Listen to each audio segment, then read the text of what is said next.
Hi, so in this video I wanted to talk about side effect medication. So when you start taking chemotherapy, you will be told that you have to take side effect medication. And I wanted to try not having to use side effect medication and to see if I could support myself naturally whilst I went through my chemotherapy. And I asked my oncologist, who I really like and respect, and at the start said, can I try not having side effect medication and then see if I need it?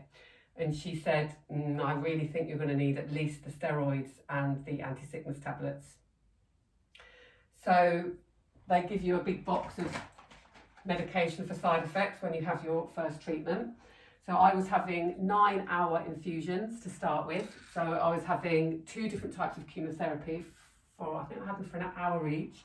Carboplatin and docetaxel, and I was also on 2 different targeted immunotherapies because I was HER2 positive, and they, because of the risk of reaction, they give it to you slowly on the first round.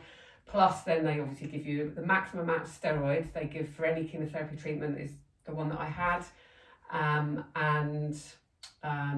like a tranquilizer as well. I can't remember what, an antihistamine. So 9 hours of something going through my veins, and then they give you these packets of side effect medication, and I intuitively just didn't feel like I needed it. I didn't feel sick when I got home, and I think that the ethos is, well, if you take a tablet, you won't feel sick. So I took one when I got home, and I was meant to be taking 4 steroids every morning for 4 mornings, and when I got to the first morning, I thought, I just don't feel like I need to take them. But I didn't want to not take anything. It was my first round, so I think I took a couple, and then actually decided I definitely didn't need them because nothing happened. I just thought if I feel like I need to take them, I will, and I never did, so I didn't take any others.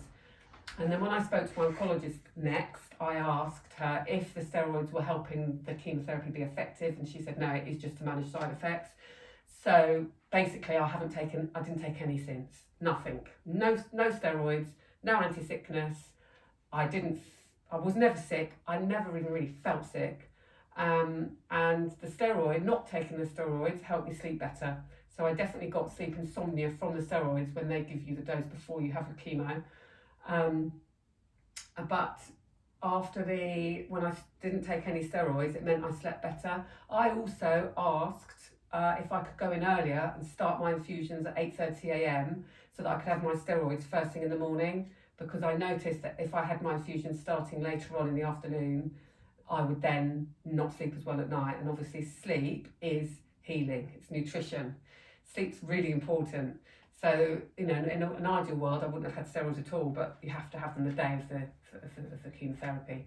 So that's another tip. If you're having long infusions or a high dose of steroids, ask if you can go in first thing in the morning, because you'll have more chance. I was getting like 4 hours sleep then. The time I had it in the afternoon, because I had to have extra blood tests and things done, I didn't get any sleep at all. And then of course there's a knock-on effect to that. So other tips was that I heavily increased my turmeric and ginger intake leading up to going in to a chemotherapy treatment, and I liquid fasted for every round, which I think really helped. But my 5th round, I actually did a proper just warm water and peppermint fast, and I think that made a huge difference. I'm going to talk about myths around chemotherapy, but just to say, my 5th round I had the least side effects. So it's a myth that every round gets worse, which is what everybody told me. So just to say, with side effect medications, of course, it's completely your choice. If you feel you need them, take them. But for me, every side effect that you can get from having chemotherapy, they will say, come and tell us and we'll give you some more medication. And I didn't want to embark on that road. That wasn't where I wanted to be. So any side effects that I had, I did manage through nutrition, and I preempted as much as I could. I think I preempted an awful lot, and then I managed anything that did crop up through supplements, nutrition, meditations, mental strength practices, meditation really, swimming in the sea, So all of these here, I didn't take. Remember, all medication has side effects.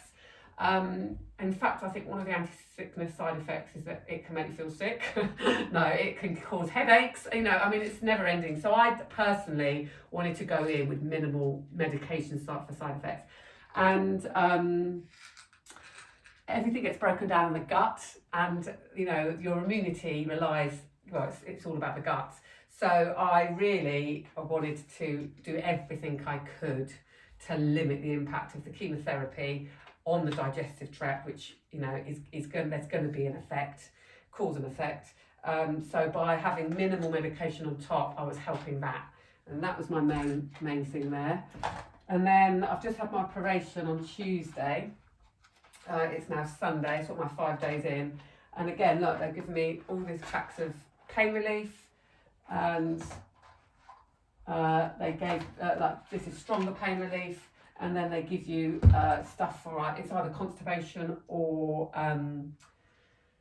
diarrhea, because that's one of the side effects of medications. Again, I've had 3 ibuprofen, and that's it since I've left the hospital, and I probably didn't even need those. But I have had a lot of turmeric and a lot of vitamin C, as well as eating a really good diet. So it's not like I'm just not doing anything. I'm finding other ways to manage it, and that's the message to get across. I'm not just saying I don't want that. I'm actually being very proactive in what I can do to support my body whilst I go through the treatment that I'm choosing to have. Yes, and that's another thing I've chosen. I didn't have to have it. I've chosen to have it. And when you come from that place, you come from a place of empowerment and positivity. So just thought I would share that with you in case that inspires anybody else. Obviously, I'd encourage you all to make your own decisions, listen to your own bodies. This is simply my experience, and we know what's right for you could be very, very different.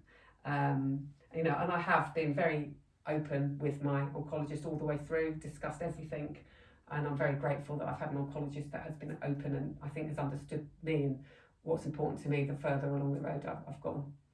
So I bid you all the best, wish you all lots of luck and love, and take